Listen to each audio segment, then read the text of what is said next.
that black girl needed a reason to get kicked out. She handed it to us. The audio was clear, cutting. Derek closed his eyes, recalling Maya's dignity as she was escorted out, contrasting with his own cowardice. He saved the file to a USB drive, his heart heavy but resolved. Meanwhile, in the lobby, Lauren remained oblivious, replying to Twitter comments with more emojis, each post hammering nails into the coffin she was building for herself. A colleague tweeted, "Gotta keep order. People like her just get in the way." Lauren liked it, unaware the message was already archived in a digital dossier in Chicago, flagged with keywords: prejudice, discrimination, abuse of power. Caldwell, in his glass-walled office, sipped coffee, gazing at the city below. He believed he'd restored order, that Maya was just a footnote in his illustrious career. But as he leaned back in his leather chair, Derek's USB drive was already en route to Olivia Grant, and Lauren's posts piled up as evidence. The system Caldwell ruled with an iron fist was starting to crack, and he, blinded by arrogance, didn't see the fissures widening beneath him. A room of the luxury hotel in Detroit still echoed with the chaos of the gala, the floor gleaming with shards of glass and trampled flower petals. The crowd dispersed, journalists scrambled with phones, and the air carried the weight of a newly exposed truth. It was the next morning, and Hope Memorial Hospital, now at the center of a national scandal, stood silent, its automatic doors locked to the press camped outside. In the lobby, a temporary sign covered the old one, Maya Johnson Health Center. The name, painted in white letters, glowed under the timid sun-piercing winter clouds. Maya Johnson, now in a simple blue suit, walked through the lobby, her shoes echoing on the marble.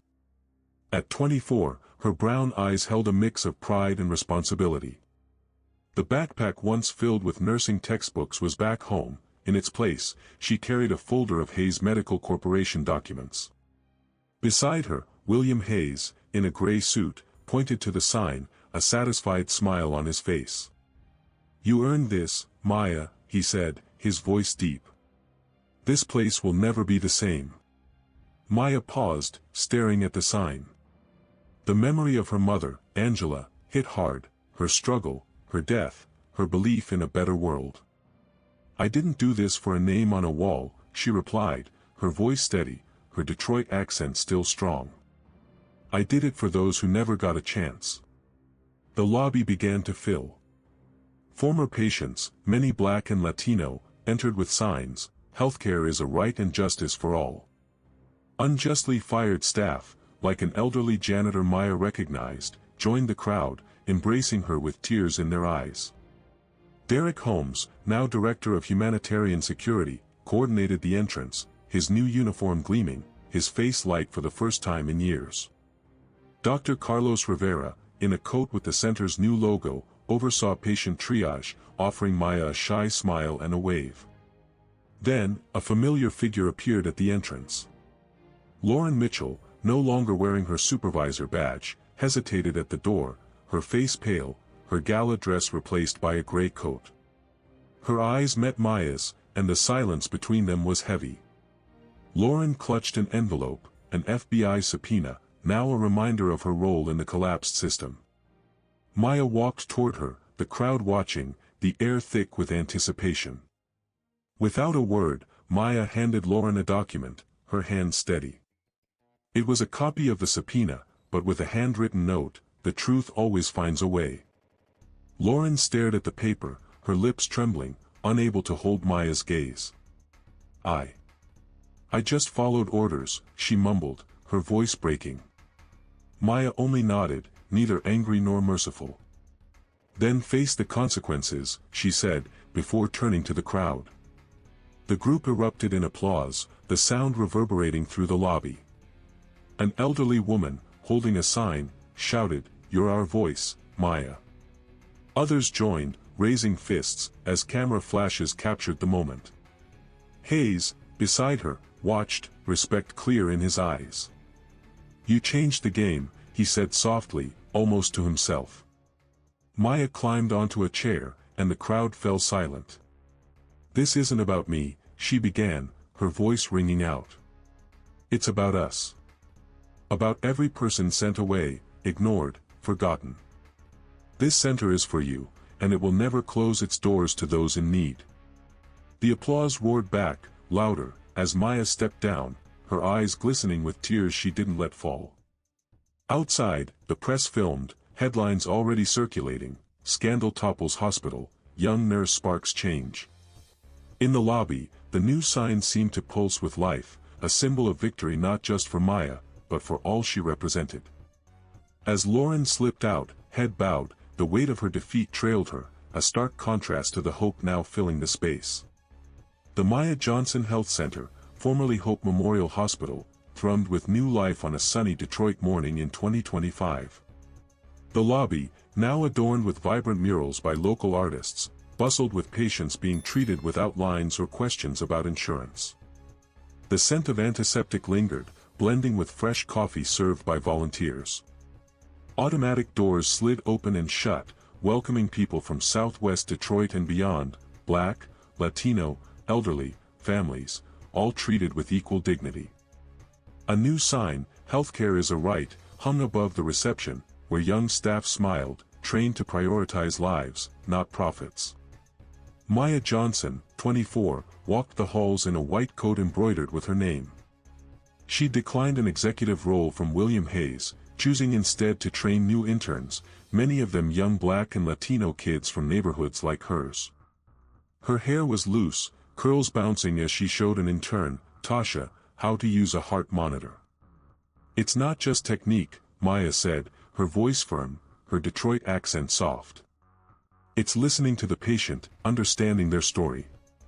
Tasha nodded, her eyes shining with admiration. That I in the ER, Dr. Carlos Rivera led the team with renewed energy, his new coat bearing the center's logo. He'd implemented an equity protocol, ensuring every patient, insured or not, got immediate care. "Life first, paperwork later," he'd say, a mantra echoing through the halls. Rivera greeted Maya with a wave, pointing to a wall chart: 100% of patients treated last week, no rejections. Maya smiled, but her eyes drifted to a framed photo nearby, her mother, Angela, smiling. "You'd love this, Mom," she whispered. Derek Holmes, now Director of Humanitarian Security, patrolled the lobby, his uniform pristine. He'd created a program to train guards to protect, not intimidate, patients. Derek paused near Maya, nodding toward a family entering, the mother cradling a baby. "They came from across town," he said, his voice deep but light. "Said they heard about you." Maya shook her head, bashful. "It's not about me, Derek. It's about them." In the administrative office, a team reviewed new policies: reduced drug costs, partnerships with community clinics, scholarships for medical students from marginalized areas. A memo from William Hayes, now the center's owner, declared, "The Maya Johnson model will expand to other states." The transformation was practical, rooted in Detroit's reality, but its impact was starting to ripple nationally. In pediatrics, Maya stopped to play with a child sketching on a clipboard. The girl's mother, a Black woman in her 30s, grabbed Maya's hand. "They sent me away from this hospital 2 years ago, pregnant," she said, her voice shaking. "Now my daughter's here, being cared for. Thank you." Maya swallowed a lump in her throat, squeezing her hand. "You'll never be sent away again," she promised. As she walked back to the lobby, Maya caught interns scribbling her words, treating her like a leader. She laughed, shaking her head. "Don't follow me like that, get to work," she said, but the pride in her eyes was undeniable. The center wasn't perfect, there were challenges, tight budgets, pushback from Caldwell's old allies, but it was a start. Every patient treated, every intern trained, was a brick in a new system built on the promise Maya made to her mother. At day's end, Maya paused at the entrance, looking out at the neighborhood. The sun-bathed southwest Detroit, its worn houses now glowing in light. She felt Angela there, in every breath, every life saved. The Maya Johnson Health Center wasn't just a name, it was a living, breathing legacy, ready to grow.